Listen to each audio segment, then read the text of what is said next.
بسم اللہ الرحمن الرحیم۔ السلام علیکم دوستو، بخل دراصل انسان کی دولت کے مناسب آؤٹ فلو کی راہ میں رکاوٹ ہے، جبکہ لالچ اس کے غیر مناسب ان فلو کی خواہش کی عکاسی کرتا ہے۔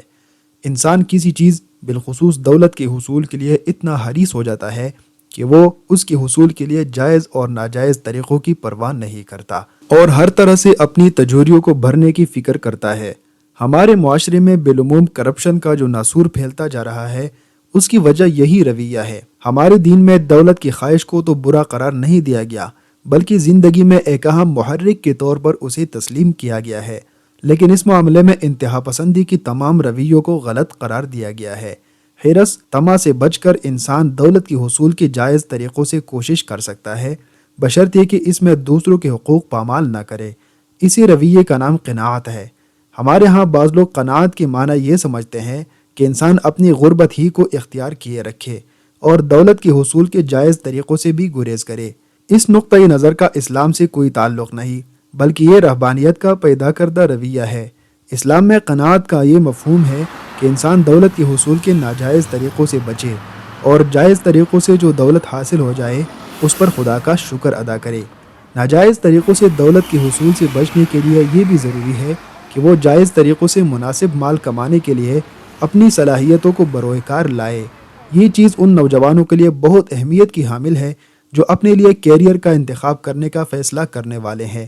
اپنے لیے ہمیشہ ایسی ہی کیریئر کا انتخاب کیجیے جہاں آپ کے لیے رزق حلال کمانے کے بہتر مواقع اور حرام سے بچنے کی بہتر سہولتیں میسر ہوں۔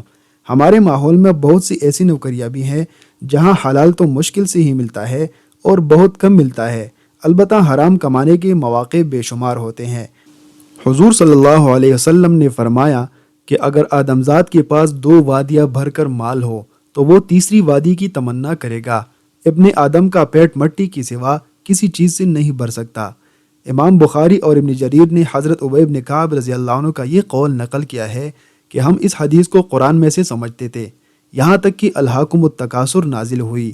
اس میں لوگوں کو اس دنیا پرستی کے برے انجام سے خبردار کیا گیا ہے، جس کی وجہ سے وہ مرتے دم تک زیادہ سے زیادہ مال اور دنیاوی فائدے اور لذتیں اور جاہ و اقتدار حاصل کریں اور اس میں ایک دوسرے سے بازی لے جانے اور ان چیزوں کے حصول پر فخر کرنے میں لگے رہتے ہیں، اور اس ایک فکر نے ان کو اس قدر منہمک کر رکھا ہے کہ انہیں اس سے بالاتر کسی چیز کی طرف توجہ کا ہوش ہی نہیں ہے۔ مال و دولت کی حرص انسانوں میں ایک ایسی تقسیم پیدا کر دیتی ہے کہ بھائی بھائی کا جانی دشمن بن جاتا ہے۔ اگر کسی کو اللہ کچھ عطا کر دے تو سب اس کھوج میں لگ پڑتے ہیں کہ یہ مال اس کے پاس آیا کہاں سے، اور پھر اسے برباد کرنے کے لیے تمام حدیں پار کر لی جاتی ہیں، یہاں تک کہ جو رشتے اسے انتہائی محبوب ہوتے ہیں ان کو اپنے جال میں پھانس کر تباہی و بربادی کا سامان اکٹھا کیا جاتا ہے۔ رشتے ناتوں میں ایسے ایسے تماشے لگائے جاتے ہیں کہ زندہ شخص سب رشتہ داروں کے سامنے 2 وقت کی روٹی سے عاجز ہو جاتا ہے، مگر اس کے مرنے کے بعد دولت مند رشتہ دار اپنا شملہ اونچا دکھانے کے لیے اس کے نام پر انواع و اقسام کے کھانے تقسیم کرتے ہیں اور اس کے نام پر لوگوں کو حج اور عمرہ کروانے میں سکون محسوس کرتے ہیں، حالانکہ مرنے والے کی بیوی اور بچے ان کے سامنے قسم پرسی کی زندگی گزار رہے ہوتے ہیں۔ اقوام متحدہ کی جاری کردہ رپورٹ کے مطابق پاکستان میں ہر تیسرا شہری ذہنی تناؤ کی بیماری کا شکار ہے۔ اس بیماری کا شکار 10 سال کے بچے سے لے کر 70 سال کی بزرگ افراد ہے۔ بظاہر اس کا شکار افراد تندرست و توانا دکھائی دیتے ہیں، مگر آہستہ آہستہ یہ بیماری کینسر کے مانند انسان کو ذہنی اور جسمانی طور پر مفلوج کر دیتی ہے۔ 10 سال کا بچہ جب اپنے ارد گرد کی چیز کو دوسرے بچے کے پاس دیکھتا ہے تو اسے حاصل کرنے کے لیے اپنی خواہش کو ضد اور پھر نہ ملنے پر مایوسی میں تبدیل کر لیتا ہے۔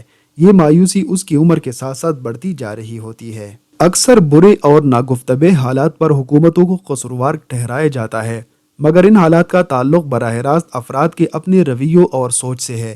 حکومتی جتنی مرضی تبدیل ہو جائے، جب تک معاشرے میں بسنے والے افراد کی سوچ تبدیل نہیں ہوگی اس وقت تک یہ بیمار معاشرہ ٹھیک نہیں ہو سکتا۔ ہم سب جانتے ہیں کہ فرد معاشرے کی اکائی ہے۔